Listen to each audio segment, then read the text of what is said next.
लता त्रिपाठी जी और सुनील त्रिपाठी जी, आप दोनों का एक साथ सम्मान करें।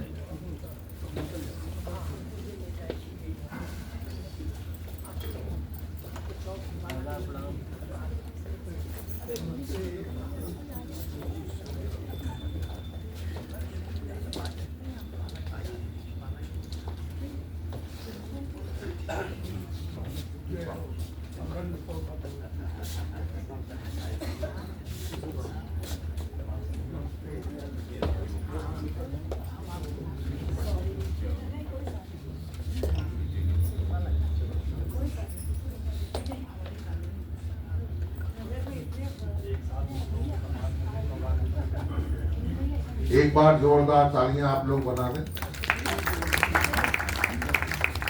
क्योंकि दीक्षित जी शोभा जी के साथ ही रहते हैं, उनके साथ ही चलते हैं, इसलिए एक साथ सम्मान किया जा रहा है। आप क्या उनमें अंतर करना चाहते हैं क्या?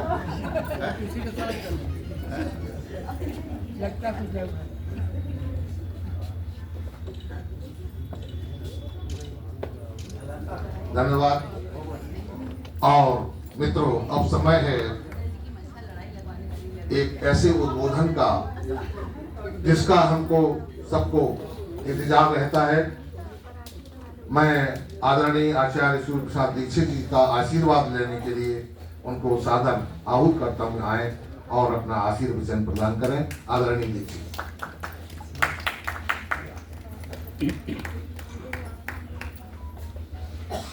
मंच पर विराजमान हरिशंकर जी, उमाशंकर जी, रामकृष्ण जी, इधर अमिता जी, प्रेमदत्ता जी, रेणुका जी और मित्रों,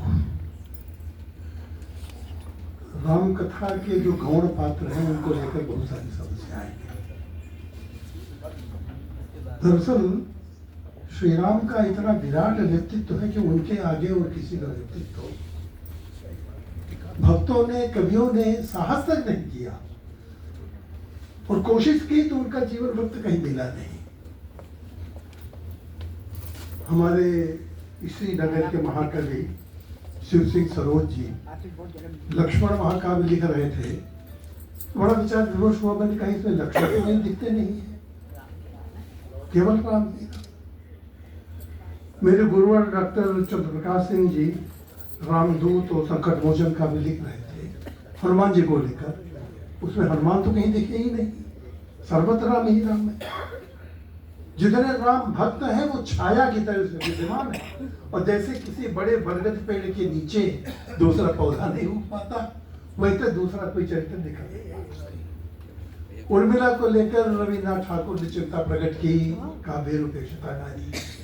फिर उनसे प्रेरित हुए व्यक्ति शरणगुप्त, कवियों की उर्मिला विषय उदासीनता, द्विवेदी जी का लेख। बहुत कोशिश की द्विवेदी जी ने और मैथिली शरणगुप्त जी ने कि उर्मिला का कोई प्रसंग व्यक्ति तो बच जाए।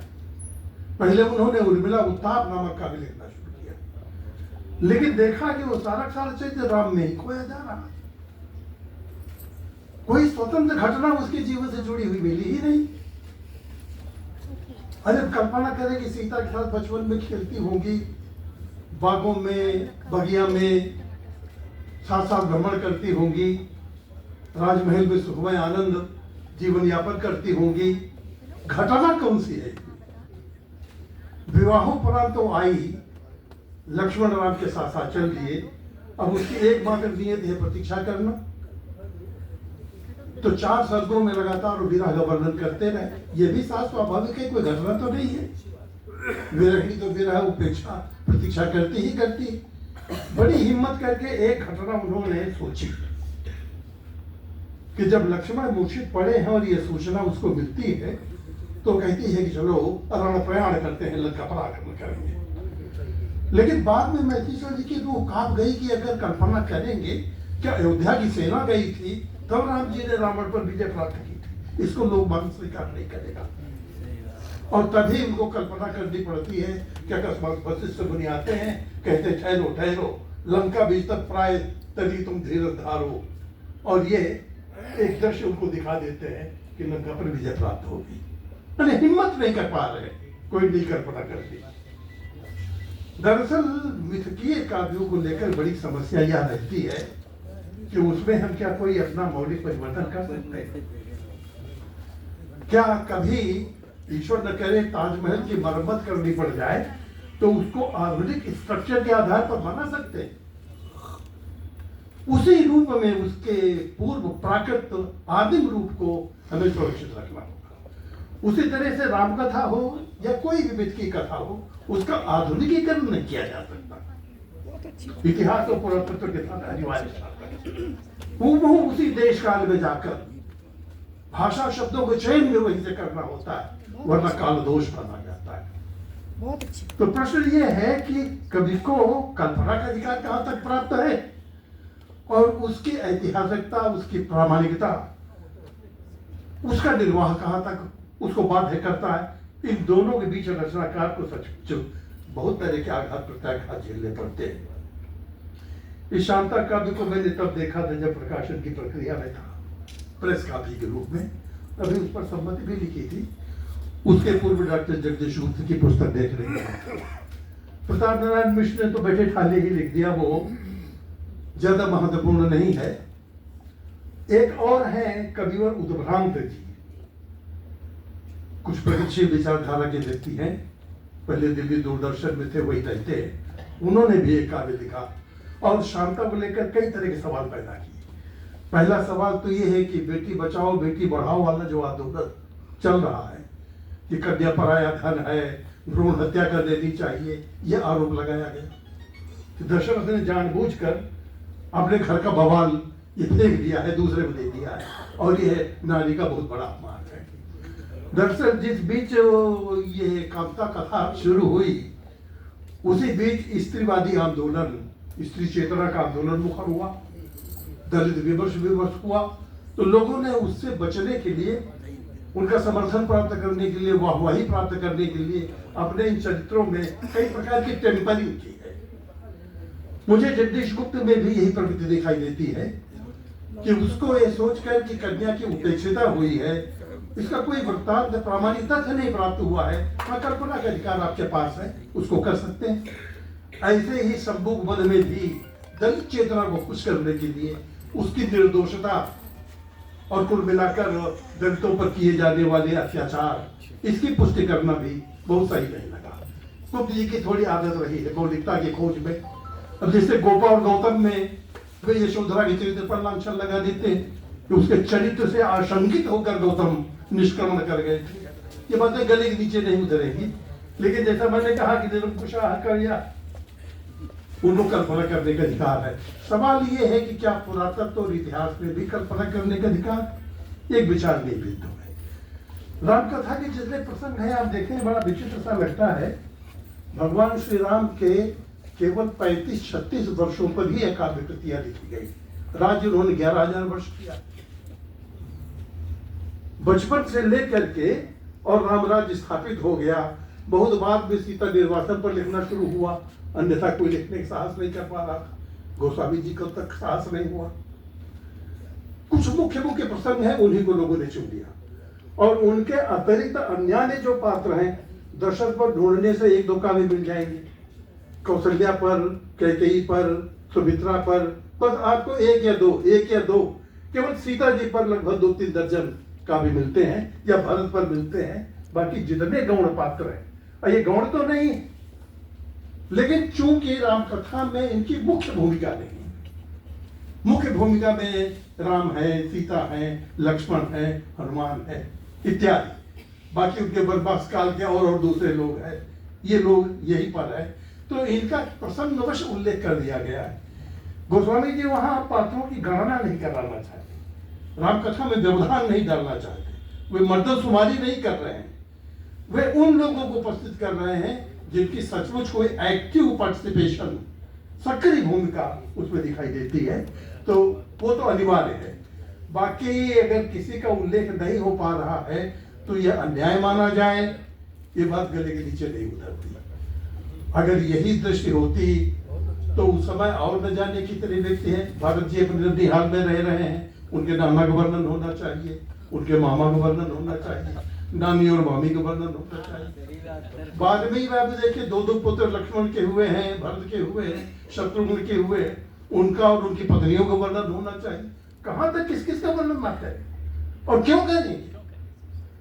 सचमुच जिसका कोई रोल होता है घटना में उसका स्मरण किया जाता है और उसी अनुपात में उसको स्थान दिया जाता है। तो सीता वर्णनीय है क्योंकि छाया की तरह रहकर सारी राम कथा उन्हीं पर आधारित। लक्ष्मण वर्णनीय है क्योंकि उनके व्यक्तित्व के पूरक है, उनके बिना कथा आगे नहीं चल सकती। हनुमान वर्णनीय है जो उनके एक तरह से प्रतिरूप ही बन करके चल रहे हैं। तो इन सबको अपने साथ साथ रखते हैं, भर्ती नहीं करते हैं। इधर जब नारी भावना या दलित चेतना ज्यादा प्रखर या मुखर हुई तो इन सबकी खोज शुरू हुई और मैं समझता हूँ खोज की जानी चाहिए। उपेक्षित पात्र है, इनका उद्धार होना चाहिए, लेकिन हाँ अतिरंजना से बचना चाहिए। प्रेमलता जी से मैं सबसे ज्यादा इस बात से प्रभावित हुआ कि उन्होंने कोई अन्यथा कल्पना नहीं की है। बैठे ठाले की यही कह देती कि हाँ उसने विद्रोह पैदा कर दिया था।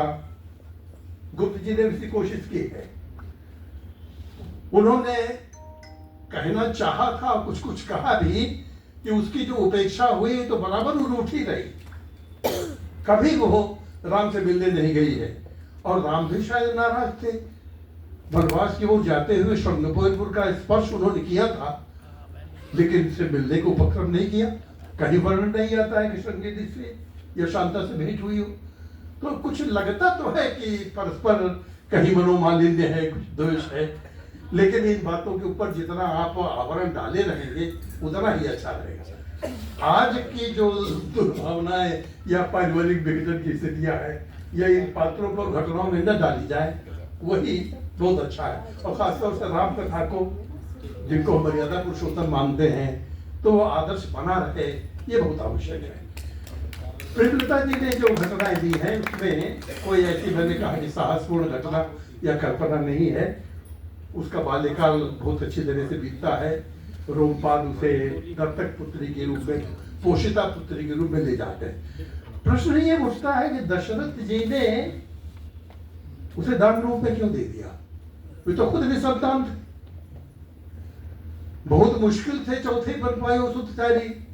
श्रृंगेर इसके पुत्रेष्ठ यज्ञ के माध्यम से उनको पुत्रों की संतान की प्राप्त हुई थी। रोमपाद तब मांग सकते थे जब इनके 2-4-10 संतान होती तो कहते भाई एक हमें दे दो। ये तो तर्कसंगत लगता है। स्वयं व्यक्ति निसंतान हो और भविष्य की आप गारंटी ले जाए और उसकी पुत्री को उसे छीन ले जाए, यह कुछ तर्कसंगत नहीं लगता है। दूसरी बात तो वो घटना बहुत कम चर्चित होती है। एक बार अंगदेश में भयानक अकाल पड़ता है, बहुत दिनों तक अनावृष्टि होती है। तो एक कोशिश की जाती है श्रृंगेरी इसको बुलाया जाए, वे यहाँ जल वर्षण करा सकते हैं, लेकिन उनको लाया कैसे जाए? कुछ प्रलोभन चाहिए। तो इस शांता से उसका विवाह करके उनको राजी किया गया। यह अत्याचार लगता है कि ठीक है प्रजा का कल्याण तो इससे हो रहा है, लेकिन किसी स्त्री का बलिदान इसी माथे इसी बहाने किया जाए। और श्रृंगेरी कैसे, जिनके 2 सींगें लगी हुई हैं, मानव आकार नहीं है। ऋष्य शृंग कहे जाते थे, विवाहन के पुत्र, और इसीलिए शायद अविवाह की समस्या उनके पास रही हो। ग्रंथों में तो यहाँ तक वर्णित हुआ है कि विवाहन ने यह प्रयत्न किया था कि हमारा यह पुत्र ऐसा साधक हो संसार की हवा उसको न लगे, तो उसका बाहर निकलना प्रतिबंधित कर दिया था, किसी से मिलना जुलना प्रतिबंधित कर दिया था। उसके पास भाषा तक नहीं रह गई थी और उसने स्त्री को देखा तक नहीं था। जैसे आचार्य हरिहर जी का रक्त पुराण है ना, रक्त पुराण में एक ऐसे संत साधक का उल्लेख किया गया है जिसने जीवन में कभी स्त्री का स्पर्श नहीं किया। पहली बार किसी की उंगली छू जाती है तो उसे रोमांच हो जाता है, धीरे धीरे फिर वो पुराण और उपनिषद का ज्ञाता बनता है। कुछ वही स्थिति श्रृंगेरी की है। ये भी स्त्री प्रकृति से या मानव प्रकृति से पूरी तरह से अनवगत है। इनके भीतर काम या वासना नाम का कोई मनोभाव तक नहीं पैदा हुआ। तो प्रश्न है विवाह कैसे करेंगे, और विवाह भी करेंगे तो आगे वंश कैसे चलेगा? तो बड़ा उपक्रम किया जाता है, उनके पास कई नावों में बैठाकर वेश्याएं भेजी जाती हैं, उनका मनोरंजन करती हैं। बहुत दिनों तक उसमें धीरे धीरे उनके साथ खेल खिला करते हुए उनको काम क्रिया सिखाती हैं और तब फिर शांता का उनके साथ विवाह होता है। ऐसी बड़ी घटनाएं न जाने कितनी अतिरंजित है, कितनी सच है। अब उस कथा का उसका कोई डॉक्यूमेंटेशन तो उस जमाने में हुआ नहीं है, आज भी उसके प्रामाणिक तथ्य नहीं मिल सकते। बहुत कुछ आस्था पर निर्भर है और जिनके दिमाग में संशय है वो संशय बुद्धि पर निर्भर है, उसी के अनुसार इसका निर्णय लेना होगा। तो बहरहाल वो आते हैं, जलवृष्टि होती है और उसी उपहार स्वरूप शांता उनको ब्याह दी जाती है। इससे लगता तो है कि शांता कहीं रुष्ट थी, क्योंकि प्रेमलता जी की तो मान्यता है कि उस पुत्रेष्ट यज्ञ में सम्मिलित हुई थी, लेकिन उनके अभिषेक यज्ञ में सम्मिलित नहीं हुई है। और जैसा मैंने कहा कि श्रृंगेरपुर में भी भेंट नहीं हुई है। और चौथी बात यह है, बड़ी बात यह है कि स्वयं वो निसंतान रही है। शिवमंगल जी भले ही उनकी सतारा लिए हुए वंशावली हुए रखे, सेंगर वंश से उसको जोड़ते हैं। मित्र, ऐसी बहुत सारी घटनाएं लोग कर भी लेते हैं। न जाने कितनी जगहों पर सीता समाधि स्थल बने हुए, न जाने कितनी जगहों पर सीता जन्मभूमि है, न जाने कितने स्थानों पर वाल्मीकि पैदा हुए हैं, न जाने कितने ऐसे स्थल हैं जहाँ तमाम पौराणिक राजाओं को जरा कहीं एक आधे अक्षर का भी सामने मिल जाता है। जैसे मनकोला गांव पड़ा कहा यहाँ मार्कंडेय मुनि हुए थे, दमकोला पड़ा कहा यहाँ दालिब ऋषि हुए थे। इस प्रकार की मनोवृत्ति भी हम भारतीयों में बहुत है और उसके साथ तमाम तरह की जनश्रुतियाँ जोड़ लेती है।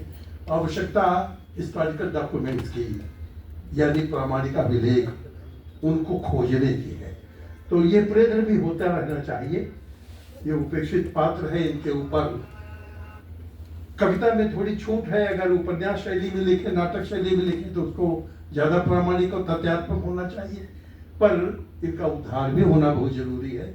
और अतिशयोक्ति या अतिरंजना से बढ़कर और खासतौर से सामयिक नारों से प्रभावित होकर। जन चेतना बहुत अच्छी चीज है, लेकिन आक्रोश है धीरे धीरे दब जाएगा। या इसी तरह से फेमिनिस्ट अप्रोच जो दिखाई देता है, स्त्रीवादी। अब मैं स्वयं विदेशी नारियों, महिलाओं, लेखिकाओं से भी देखता हूँ, बहुत सारी इसके पक्ष में नहीं है कि ऐसा कोई जेंडर भेद नहीं होना चाहिए, मनुष्य मात्र ही काफी है। ऐसा संतुलित दृष्टिकोण धीरे धीरे उभर रहा है। मुझे पूरा भरोसा है कि धीरे धीरे ये पोएटिक जस्टिस, ये काव्य न्याय हम लोगों को मिलेगा और इन चरित्रों पर एक संघर्ष। बहुत बहुत बधाई। भाषा पर प्रेमलता जी, इतनी सुष्ठु प्रांजल भाषा, व्याकरण सम्मत भाषा बहुत कम देखने को मिलती है। अब आज बोलचाल में लिखने का फैशन आ गया है, तो ऐसी स्थिति में एक विदुषी ही इस प्रकार की रचना कर सकती। उसके साथ साथ जो टिप्पणियां आप देती हैं, ऋत्विज किसको कहते हैं, होता कौन कहलाता है, भाषुत कौन होता है, तो ये दरअसल इससे ज्ञानवर्धन होता है। मैं आपको बहुत बहुत बधाई देता हूँ। बहुत बहुत धन्यवाद आदरणीय प्रोफेसर सूर्यप्रसाद दीक्षित जी।